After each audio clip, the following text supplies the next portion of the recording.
Hi, I'm Elsa. I'll tell you how I was harassed at work. Watch till the end to see how one can get out of a serious twist and reach a goal no matter what.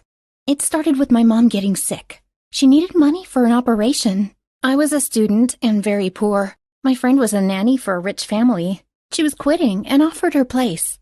I was so grateful. Had I known why she was quitting. So I started working and met the family. George, his wife Dorothy, and their son Michael. Dorothy's parents were well off, and George worked as a top manager in their company.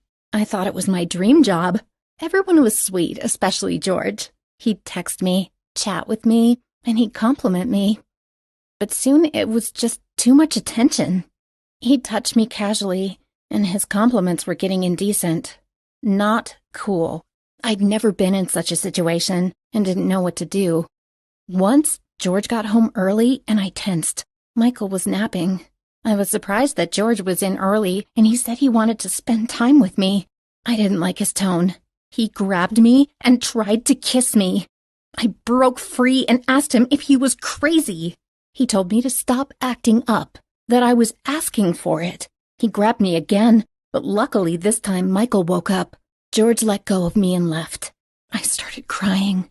Soon Dorothy came home and asked what was wrong. I didn't know what to say.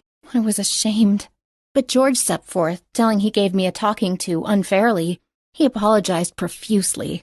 I couldn't get a word in. I realized I couldn't carry on like this, but I didn't know what to do with George. I had to quit. But where would I find a job like that? Mom still needed that operation. Have something like this happened to you? Did you have to tolerate something for money? I tried talking to Dorothy. She didn't believe me and got angry. I was at a loss, just hoping George would leave me alone. But I was wrong. Talking to him didn't help. He became more insistent. He acted the same around Dorothy and Michael. So two-faced. Then I came up with a plan. Michael had a video nanny device with recording. Once, when George came home from work, I turned it on quietly. He started harassing me again, tried to take my clothes off, threatened to fire me. Luckily, he had to take a phone call.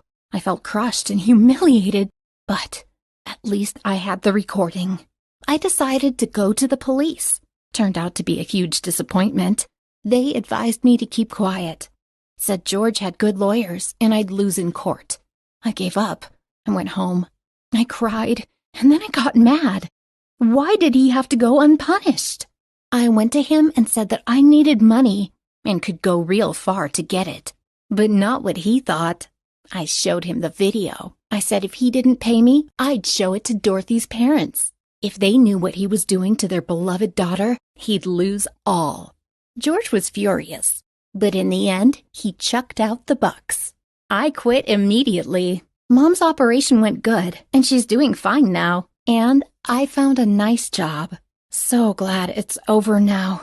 I had to tolerate George's passes and then blackmail him. But I got what I wanted and helped Mom. I'm glad I had the guts to do it.